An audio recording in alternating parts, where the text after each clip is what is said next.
স্বাগত চট্টগ্রাম প্রতিদিনের সঙ্গে আছি আমি আসিফ সামাদ। চট্টগ্রাম 10 জাতীয় সংসদের অন্যতম গুরুত্বপূর্ণ আসন। এই আসনে বিএনপির প্রয়াত ভাইস চেয়ারম্যান আব্দুল্লাহ আল নোমানের ছেলে সাইদ আল নোমানের বড় প্রতিদ্বন্দ্বী জামায়াতে ইসলামীর মনোনীত প্রার্থী অধ্যক্ষ শামসুজ্জামান হেলালি। এনসিপির নারী প্রার্থী থাকলেও জোট করায় জামাতের মনোনীত প্রার্থীকেই সমর্থন দিচ্ছে দলটি। আর জলাবদ্ধতা, আবাসন, যানজট ও মাদক সমস্যার সমাধান সহ উন্নয়নে যারা কাজ করবে তাদেরকেই বেছে নিতে চান ভোটাররা। আবু জাবেদের ছবিতে চট্টগ্রাম থেকে নয়ন বড়ুয়া জয়ের রিপোর্টে বিস্তারিত। ব্যবসা বাণিজ্য এবং বন্দর কেন্দ্রিক অর্থনীতির জন্য চট্টগ্রাম 10 নির্বাচনী আসনটি অত্যন্ত গুরুত্বপূর্ণ। চট্টগ্রাম বন্দরের সাথে লাগোয়া ডবলমুরিং, হালিশহর, খুলশী ও পাহাড়তলী এলাকা নিয়ে গঠিত আসনটিতে একদিকে রয়েছে সাগর আর অন্যদিকে পাহাড় আর সমতলের মিশেল।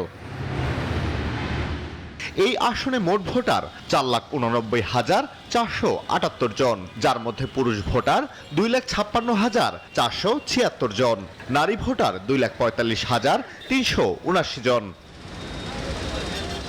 ত্রয়োদশ জাতীয় সংসদ নির্বাচনে এই আসনটিতে বিএনপির প্রয়াত ভাইস চেয়ারম্যান আব্দুল্লাহ আল নোমানের ছেলে সাইদ আল নোমানের বড় প্রতিদ্বন্দ্বী জামায়াতে ইসলামীর মনোনীত প্রার্থী অধ্যক্ষ শামসুজ্জামান হেলালি। ভোটারদের মন জয়ে এখন থেকে চলছে প্রার্থীদের দৌড়ঝাঁপ। আমার মনে হয় বাংলাদেশ জাতীয়তাবাদী দল যে 31 দফা, যে কৃষক কার্ড, ফ্যামিলি কার্ড, হেলথ নিয়ে মহিলাদের জন্য নানাবিধ উদ্যোগের ব্যবস্থা করেছে, সেই ব্যবস্থাগুলো যেন প্রণয়ন করে সেই ব্যবস্থাগুলো যেন এক্সিকিউট করা যায়, অর্থাৎ এগুলোকে বাস্তব রূপ দেয়া যায়, সেজন্যই তো ধানের শীষকে ভোট দেওয়ার কথা। এই চট্টগ্রাম 10 আসনের সকল নাগরিক বিন্দু, বিশেষ করে ভোটার বিন্দুকে বিনয়ের সাথে অনুরোধ করব, কোনো ভয়ভীতি নয়, আপনারা আপনাদের সমস্ত সাহসিকতা নিয়ে ভোট কেন্দ্রে যাবেন, ভোট প্রদান করবেন এবং আপনাদের পছন্দ মতো প্রার্থীকেই ভোট দেবেন। দীর্ঘদিন ধরে ভোট দিতে পারেননি আপনারা ভোট দেবেন। ন্যায়ের প্রতীক, ইনসাফের প্রতীক।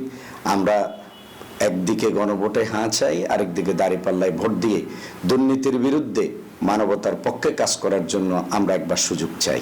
জলাবদ্ধতা, অপরিকল্পিত আবাসন, যানজট ও মাদক সমস্যার সমাধান সহ পরিকল্পিত উন্নয়ন চান এই অঞ্চলের ভোটাররা।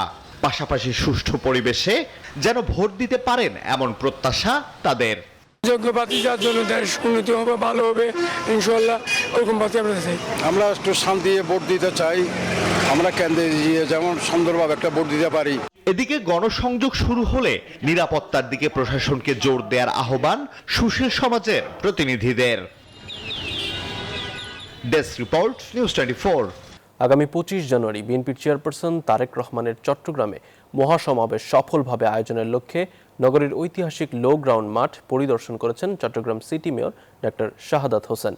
সকালে পরিদর্শনকালে মেয়র মাঠের সার্বিক অবস্থা, মঞ্চ স্থাপন, প্রবেশ ও বহির্গমন পথ, পরিচ্ছন্নতা, নিরাপত্তা এবং প্রয়োজনীয় অবকাঠামোগত প্রস্তুতি সম্পর্কে খোঁজ খবর নেন। এ সময় মেয়র বলেন, মহাসমাবেশকে ঘিরে শৃঙ্খলা, পরিচ্ছন্নতা ও জনদুর্ভোগ এড়ানোর বিষয়গুলো সর্বাধিক গুরুত্ব দিয়ে দেখা হচ্ছে। মহাসমাবেশ শান্তিপূর্ণ ও সুশৃঙ্খলভাবে সম্পন্ন করতে সবাইকে সহযোগিতার আহ্বান জানান তিনি। প্রাকৃতিক সৌন্দর্যের অপার লীলাভূমি বান্দরবান। বান্দরবানে রয়েছে দেশের সর্বোচ্চ পর্বতশৃঙ্গ তাজিংডং, কেওক্রাডং এবং নীলাচল, নীলগিরি সহ প্রাকৃতিকভাবে গড়ে ওঠা প্রায় অর্ধশত পর্যটন স্পট। বান্দরবানের প্রাকৃতিক সৌন্দর্য নিয়ে বিস্তারিত জানাচ্ছেন সহকর্মী এইচ.এম. সম্রাট। পর্যটনের অপার সৌন্দর্যের লীলাভূমি বান্দরবান। বান্দরবানে রয়েছে দেশের সর্বোচ্চ পর্বতশৃঙ্গ কেওক্রাডং, তাজিংডং, মেঘলা, নীলাচল সহ প্রাকৃতিকভাবে গড়ে ওঠা প্রায় অর্ধশতাধিক পর্যটন স্পট। আমি এই মুহূর্তে দাঁড়িয়ে আছি বান্দরবানের অন্যতম জনপ্রিয় পর্যটন স্পট নীলাচলে। বান্দরবান নীলাচলে পর্যটন স্পটে আসলে দেখা যাবে প্রাকৃতিক যেমন সৌন্দর্যের পরিবেশ, তেমন মেঘের সাথে মিতালি। বান্দরবানের দূর দূরান্ত থেকে পর্যটকরা ছুটে আসে বান্দরবানের এই নীলাচলের প্রাকৃতিক দৃশ্যে।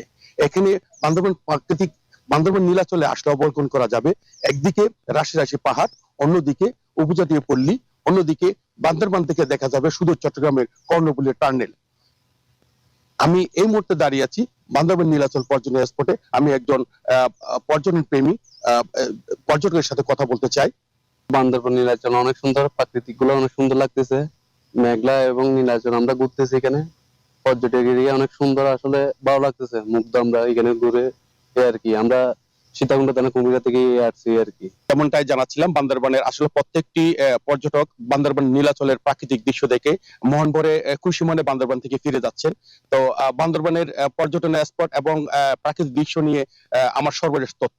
চট্টগ্রাম প্রতিদিনে নিচ্ছে একটা বিরতি, সাথেই থাকুন। স্বাগত আবারও চট্টগ্রাম প্রতিদিনে। শিক্ষা ও সংস্কৃতির সমন্বয়ের মাধ্যমেই একটি আলোকিত, নৈতিক ও মানবিক সমাজ গড়ে তোলা সম্ভব বলে মন্তব্য করেছেন রবীন্দ্র বিশ্ববিদ্যালয়ের উপাচার্য অধ্যাপক ডক্টর সুমন কান্তি বড়ুয়া।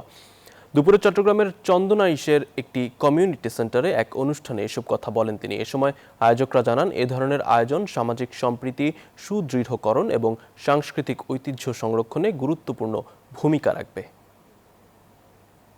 দর্শক, এই ছিল নিউজ 24 চট্টগ্রাম প্রতিদিনের সংবাদ। এতক্ষণ সঙ্গে থাকার জন্য ধন্যবাদ।